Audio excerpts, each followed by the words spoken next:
नमस्कार बच्चों, आशा करती हूँ सहपरिवार कुशल मंगल होंगे और अपने अध्ययन कार्य में व्यस्त होंगे। व्यस्त रहते हो ना बेटा? अगर क्रमानुसार कार्य करोगे तो आपका आसानी से सहजता से कार्य बनता चला जाएगा, अन्यथा राई का पहाड़ बन जाएगा। तो जो कुछ भी आप जिस दिन की भी व्याख्या है उसको लिखिए और भेज दीजिए। आज हम करेंगे व्याख्या नंबर 4। जब लक्ष्मण परशुराम के क्रोध को भड़का देते हैं, तीव्र कर देते हैं, तब परशुराम कहते हैं, बीच में कौशिक को ले आते हैं, विश्वामित्र को ले आते हैं, उनके गुरु को। कौशिक सुनहु मंद येहु बालकु, हे विश्वामित्र सुनो।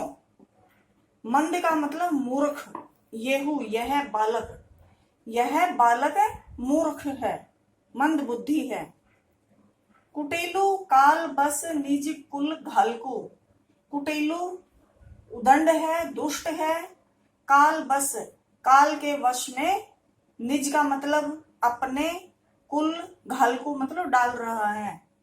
उदंडता के कारण, धृष्टता के कारण अपने वंश को, अपने कुल को, अपने परिवार को काल के वश में डाल रहा है, काल की ओर धकेल रहा है, अर्थात अपने कुल का नाशक बना हुआ है।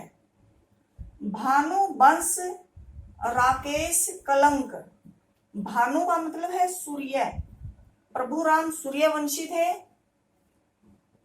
वंश सूर्य वंश रूपी, राकेश का मतलब होता है चंद्रमा, कलंक चंद्रमा का कलंक है।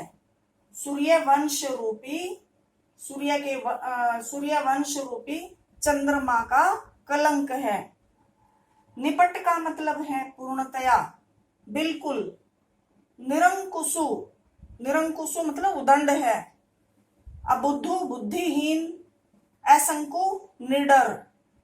पूर्णतया या फिर बिल्कुल, उदंड, बुद्धिहीन, मूर्ख और निडर है, बिल्कुल भी डर भय इसके अंदर नहीं है। काल कवलु, कवलु का मतलब होता है ग्रास, काल का ग्रास।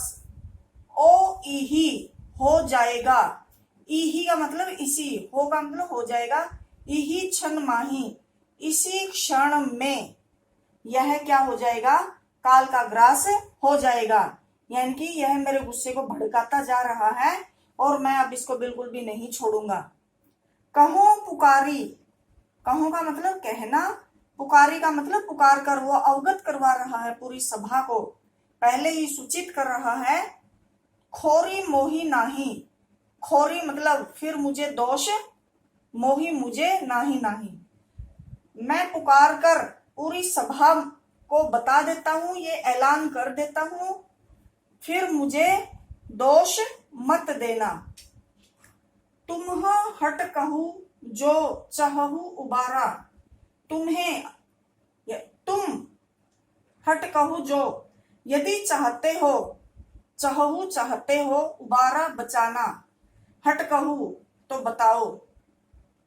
तुम, जो का मतलब अगर, इसको बचाना, उबारा मतलब बचाना चाहते हो तो इसको समझाओ, मेरे विषय में इसको कहो।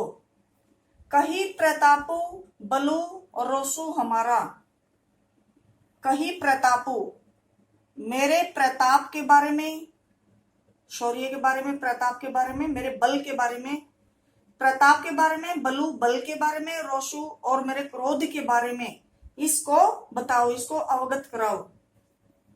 लखन कहेऊ मुनि सुजसु तुम्हारा, अब बीच में लक्ष्मण फिर बोल पड़ते हैं और क्या कहते हैं? लक्ष्मण कहेऊ, लक्ष्मण ने कहा कि हे मुनि, सुजसु तुम्हारा, तुम्हारे यश के बारे में, सुजसु का मतलब सुयश, तुम्हारे यश के बारे में, तुम ही अछत को बरनई पारा, बरनई का मतलब होता वर्णन करना, तुम ही, तुम्हारे अलावा कोई और, यानी कि कोई अन्य वर्णन नहीं कर सकता, यानी कि तुम्हारे अलावा कोई और वर्णन नहीं कर सकता। अपने मुंह से, तुम हो तुमने, अपनी करनी का यानी कि अपने कार्यों का, अपने प्रताप का, अपनी करनी का, बार अनेक भांति बहु बरनी, बार अनेक अनेकों बार, भांति तरह तरह से, बहु बरनी बहुत वर्णन किया है। अपने मुंह से तुमने अपनी करनी का अनेकों बार तरह तरह से वर्णन किया है, यानी कि तुम्हारे अलावा और कौन समर्थ है तुम्हारे यश का वर्णन करने में।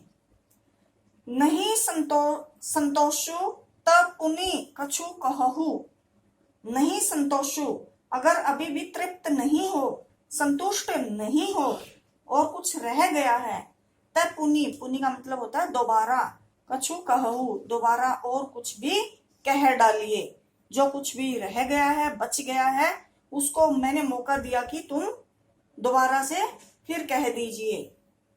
जनी रिस रोकी दुसह दुख सहु, जनी इस प्रकार, रिस का मतलब है क्रोध, रोकी रोक कर, दुसह का मतलब होता है असहनीय, दुख सहु का मतलब सहन करना, इस प्रकार क्रोध को रोककर असहनीय दुख को सहन मत कीजिए। वीर व्रती तुम हो धीर अछोबा, वीर व्रती हो, वीर व्रत का पालन करने वाले हो, धैर्यवान हो, धीर का मतलब धैर्यवान हो और शोभ रहित हो।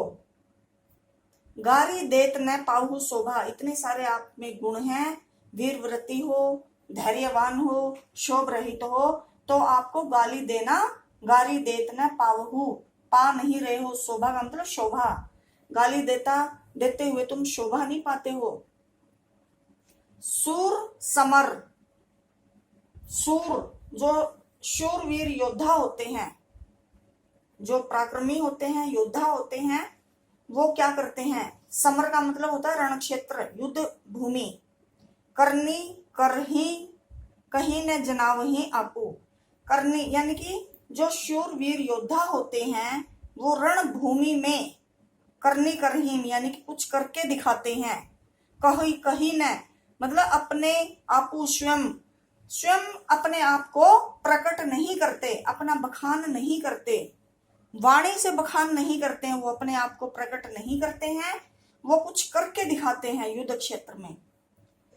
विद्यमान का मतलब होता है मौजूद, सामने पाकर, रण, समर का मतलब भी युद्ध भूमि, रण का मतलब भी रण क्षेत्र, युद्ध भूमि, युद्ध भूमि में, पाई का मतलब पाकर, विद्यमान सामने, मौजूद, रिपु का मतलब होता है दुश्मन सामने खड़ा हुआ है और मुंह से बखान किए जा रहे हैं, वो कौन होता है, अपने प्रताप का बखान किए जा रहे होते हैं, जो वो कायर होते हैं। लेकिन जो शूरवीर योद्धा होते हैं वो तो अस्त्र शस्त्रों के द्वारा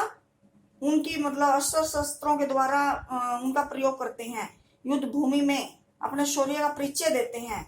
विद्यमान मौजूद, रणभूमि में, पाई पाकर, रिपु दुश्मन को रणभूमि में पाकर, कायर कथही प्रतापु, कथही का मतलब बखान करते हैं, जो कायर होते हैं वही अपने यश का, अपने प्रताप की कहानी घड़ते हैं, अपनी ढींगे मारते हैं, लेकिन शूरवीर योद्धा तो मुकाबला करते हैं।